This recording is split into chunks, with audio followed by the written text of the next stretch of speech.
All right, hello and welcome. Today we're going to do something a little different. We're starting with a look ahead, all the way to the end of 2025. And from there, we're going to jump back in time to pull out a really timeless lesson from history.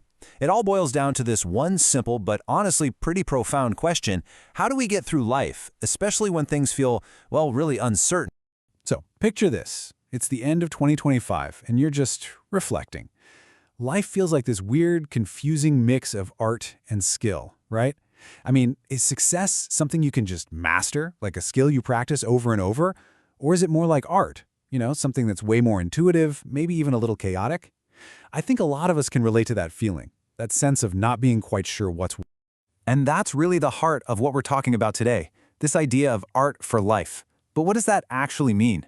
When you hear that, does your mind go to art, as in, painting or music, finding beauty in things? Or is it art as in a skill, like the art of negotiation, a technique, something you can perfect? It's that double meaning we're really going to dig into. Okay, so to get to the bottom of this, let's start by looking at how people have always thought about success. How much control do we really have over our lives? Is it all on us, or is there something else going on? Okay, check this out. In Korea, there are these two really interesting old sayings. The first one is unchilgisam. Basically, it means life is about 70% luck and 30% skill. So yeah, luck's a huge factor, but hey, at least you've got that 30%, right? You've got some say in the matter. But then you see this other saying, unchilboksam. And here's the crazy part. That 30% that used to be skill, it's now fortune. It's like people started thinking, you know what? Maybe we don't even have that 30%. Maybe it's all just fate. And that brings us right back to today. Because as we're looking ahead at what might be a pretty tough 2026, just sitting back and hoping for good luck or good fortune, well, it just doesn't feel like enough, does it? It feels kind of passive. We need a different kind of art altogether, something more active, something that gives us a real way to handle what's coming.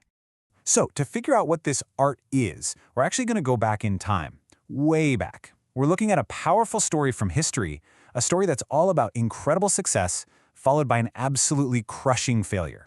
And it all hinges on one very human, very dangerous mistake. Okay, just look at this timeline from the winter of 1950. It's wild.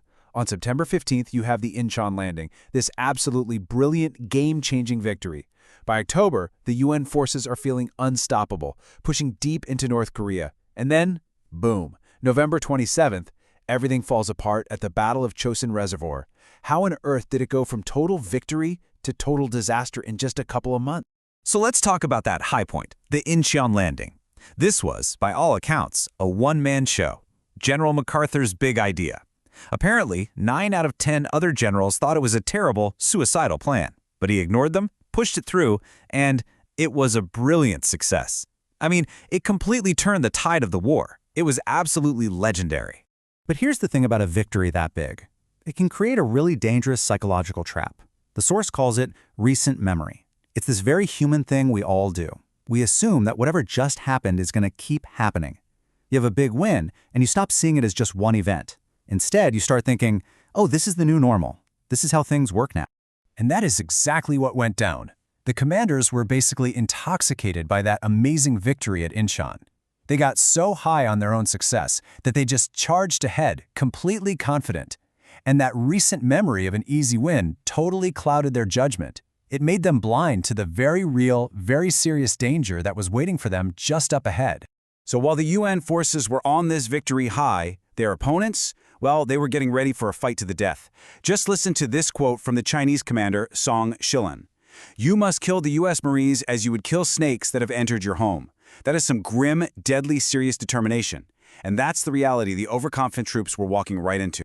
And the result was an absolute catastrophe. The U.S. forces walked straight into a trap at the Chosin Reservoir.